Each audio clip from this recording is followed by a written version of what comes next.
Hello guys, good morning. I'm Sonam from Kailali. I hope हजुरहरु सन्चै हुनुहुन्छ होला र म पनि सन्चै छु र म आजको vlog स्टार्ट गर्दै छु यो सनराइजबाट र गाइस अब चाहिँ म हजुरहरुलाई एउटा सरप्राइज दिन्छु ल एक्सन गाइस हजुरहरु देख्न सक्नुहुन्छ आजको मर्निङ कहाँबाट सुरु भएको छ मेरो म चाहिँ कहाँ छु अहिले चाहिँ गाइस बिहानको 7 बज्न लागेको छ म चाहिँ अहिले यहाँनिर छु देख्न सक्नुहुन्छ गाइस हाम्रो अत्तरियाको गुम्बामा गाइस हजुरहरु हेर्न सक्नुहुन्छ हाम्रो गुम्बा म चाहिँ अगाडि गएर पनि हजुरलाई देखाउँछु ल वेट अ मिनट गाइस देखो ना कैसे है यार आप देख सकते हो हमारी बुद्ध गाइस हजुरहरु बुद्धको दर्शन गर्नु ऐसा है बुद्ध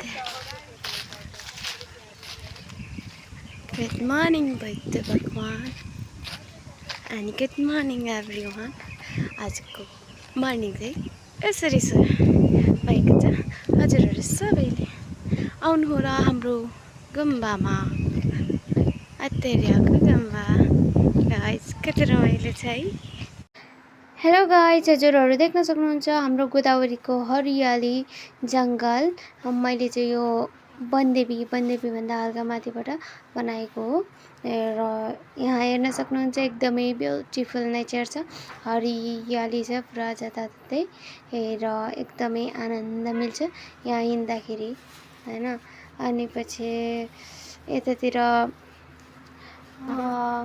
हजुरहरु घुम्न आउन सक्नुहुन्छ र मैले चाहिँ धेरै जस्तो भिडियोहरु नेचर अनि यो मन्दिरको बारेमा बनाएको छु र यहाँ रहेको छ हाम्रो हनुमान भगवानको मन्दिर जय श्री राम राम राम भन्दै भिडियो अघि बढाउँदै म चाहिँ अब आइसकेको छु गुम्बा हाम्रो बुद्धिस्ट धर्मको गुम्बा जहाँ जो रहेको छ हाम्रो गोदावरीमा र मैले चाहिँ यो भिडियो गाडीबाट बनाएको गोदावरीको गुम्बा हो र मैले थोरै भिडियोहरु लिएको छु र यो हाम्रो गोदावरीको भाइरल फुलको हल्का यता साइड हो अनि यो फुलबाट चाहिँ हामीहरु उता पारी शिव मन्दिरहरु छ हल्का देख्न सक्छु यो फुलबाट चाहिँ अनि म चाहिँ अहिले यहाँको हरियाली नेचरहरु देखाउँदै अघि बढ्दै छु अहिले चाहिँ म गाईमारी पुगेको छु गाइज र यो गाईमारीमा चाहिँ धेरै दाइहरु बस्नुहुन्छ नास्ता सास्ता खानलाई अनि यो चाहिँ एकदमै ग्रीन जंगल र मलाई चाहिँ एकदमै राम्रो नेचर लाग्छ त्यसैले मैले धेरै नेचरहरुको भिडियो बनाएको छु र यो हरियालीमा सरर गाडीमा हिँड्दै गर्दा एकदमै रमाइलो लाग्छ हजुरहरुलाई पनि रमाइलो लाग्छ होला गाइस हेर्न सक्नुहुन्छ हाम्रो नेचर कति राम्रो छ यो चाहिँ हाम्रो बुढतलाको जंगल हो र यहाँनिर चाहिँ भाइरल ठाउँ हो नि फेरि यो बुढतलाको जंगल एकदमै हरियाली छ अनि बुढतलाको सबै मान्छेहरुले राम्रोसँग रेखदेख गरेर राख्नुपर्छ यो चाहिँ हाम्रो रिउरो जाने बाटो हो रे बट मलाई त्यति थाहा छैन र यहाँनिर आजभोलि के पुतली सडक के बनेको छ हाम्रो बुढतला नजिकै हो यो चाहिँ हेर्न सक्नुहुन्छ पुतलीहरु सालको रुखहरुमा छ र यो चाहिँ रहेको छ हाम्रो मेरो बाजेको उहरु मन्दिरहरु हामी चाहिँ माने भन्छ त्यसलाई तामाङ भाषामा र यहाँ चाहिँ मैले के भन्छ पिकनिक पार्क हाम्रो पिकनिक पार्क रहेको छ हाम्रो बुढतला को पिकनिक पार्क र बुढीतलाको पिकनिक पार्कमा धेरैजना आउनुभएको छ र हजुरहरू सबैलाई थाहा होला यो पिकनिक पार्क एकदमै बवाल छ र हजुरहरू सबैलाई सधैँ स्वागत छ हाम्रो यो बुढीतलाको पार्कमा। म देउरालीको भए पनि म बुढीतलाको पार्कलाई पनि हाम्रै भन्छु र यहाँ चाहिँ मेरो डगी जो चाहिँ हाम्रो घरमै बसिरहेको छ, हाम्रो घरको रेखदेख गरेको छ र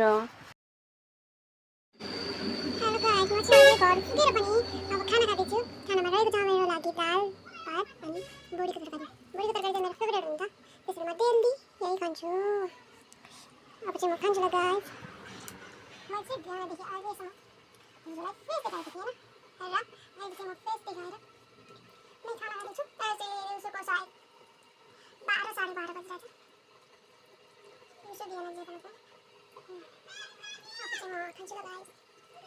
First bite, खाना।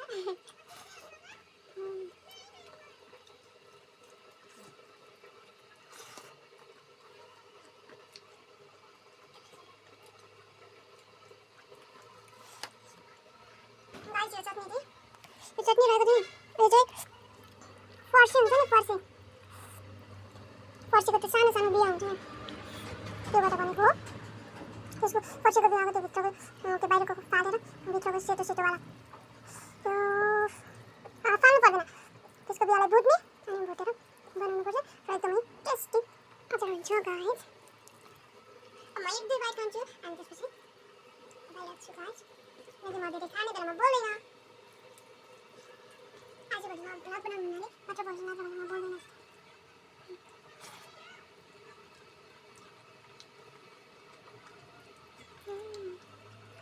यो चाहिँ बोडीको मात्र तरकारी होइन, बोडी पनि छ, सिमला पनि छ, सिमला खुर्सानी अनि सिमी पनि छ गाइस।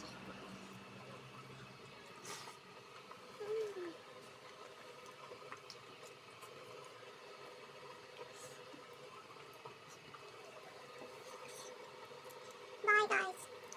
फेरि भेटौँला मेरो नेक्स्ट भ्लगमा। ओके।